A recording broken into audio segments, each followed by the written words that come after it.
अब जो बात कर लेते हैं वो है सैलरी की, वेतनमान की। हालांकि मुझे नहीं लगता कि आप अभी फिलहाल सैलरी के बारे में सोच रहे होंगे, आप तो बस ये सोच रहे होंगे कि किसी भी तरह से इस बार ये नौकरी लगनी है। सैलरी तो जो भी मिलेगी वो ले लेंगे, सरकार 1 साल 2 साल नहीं भी दे, बस नौकरी मिले ले। ध्यान देना, अब कंपटीशन बहुत बढ़ता जा रहा है। जो 2018 में जिन्होंने एग्जाम दिया, जिन्होंने भले ही टॉप भी किया, अगर वो 2020 में भी वापस बैठे ना, हो सकता है उनके नंबर भी आए नहीं आए। मतलब कंपटीशन बहुत ज्यादा बढ़ता जा रहा है। ये जो वैकेंसी, आप मान के चलिए कि आने वाले 2 3 4 सालों में वैकेंसी भी बहुत कम हो जाएगी और कंपटीशन भी बहुत टफ हो जाएगा।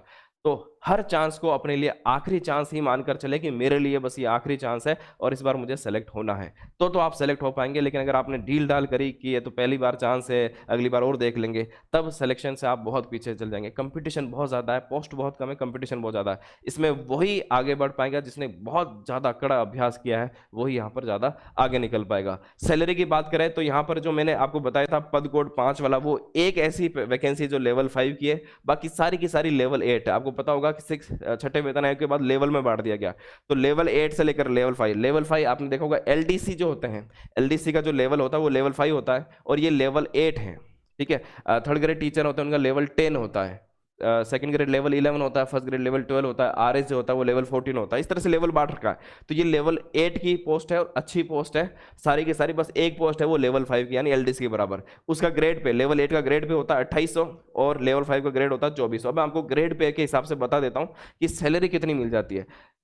सिलेक्शन के बाद जब आप 2 साल का प्रोबेशन पीरियड रहता है, ये राजस्थान गवर्नमेंट का नियम है, 2 साल का परिवीक्षा पर कार्य पर रहता है, जिसमें आपको फिक्स पेमेंट मिलता है। कितना मिलेगा? अगर आप लेवल 8 में सेलेक्ट होंगे तो 18,500 रुपए आपको फिक्स पेमेंट यहाँ पर मिलेगा, और लेवल 5 है तो 14,600 रुपए मिलेगा। छठे वेतन आयोग के बाद ये ठीक ठाक मिल जाते हैं। पहले तो ये बहुत कम था, यहाँ पर 7,000 रुपए मिलते थे, अब डबल हो गया है लगभग। ठीक है, और 2026 तक मानकर चलिए कि 2026 तक अब 8वां वेतन आयोग भी लग जाएगा। 8वें वेतन आयोग के बाद ये आपकी सारी सैलरी लगभग लगभग डबल हो जाएगी। ठीक है ना, तो ये बहुत सैलरी बढ़ने वाली 2026 के बाद। सैलरी कितनी मिलती है? 2 साल हो गए, आपको फिक्सेशन कर दिया गया। फिक्सेशन के बाद सैलरी कितनी होती है वो बात करेंगे। आपका बेसिक पे रहेगा लेवल 8 में 26,300। इसके बाद डीए, डियरनेस अलाउंस, महंगाई भत्ता जिसको बोलते हैं, वो फिलहाल 31% चल रहा है, ये बढ़ता रहता है। 31% भी आगे बढ़ेगा धीरे धीरे, अभी फिलहाल 31% है। और इसके अलावा ये जो किराया भत्ता जो होता है, मकान किराया भत्ता, हाउस रेंटल अलाउंस बोलते हैं इसको, ये अलग अलग होता है। 9% भी होता है, 18%। 18% सिर्फ 5 डिस्ट्रिक्ट में होता है, जैसे जयपुर, जोधपुर है, अजमेर है, वहां पर 18% मिलता है, बाकी सब जगह 9%। आप 9% मान लीजिए, 5 डिस्ट्रिक्ट को छोड़ दीजिए।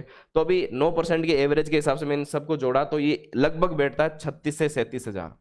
2 साल के बाद आपकी सैलरी 36 से 37,000 के आसपास रहेगी। अगर आप लेवल 5 में आते हैं तो यही और आपको लगभग 1,000 के आसपास, अगर आप किसी सिटी में लगे तो वो अलाउंस वो अलग से मिलता है, 1 2 कुछ अलाउंस और होते हैं। ठीक है, और अगर आप लेवल 5 में तो आपकी इन हैंड सैलरी लगभग हो सकती है 29 से 30,000। ये एक मोटा मोटा अनुमान है, इसके आसपास ये सैलरी रहने वाली है। ठीक है, तो सैलरी ऐसा नहीं है कि सैलरी बहुत कम है, सैलरी अपना आप में बहुत ही पर्याप्त अच्छी सैलरी यहाँ पर आपको मिलने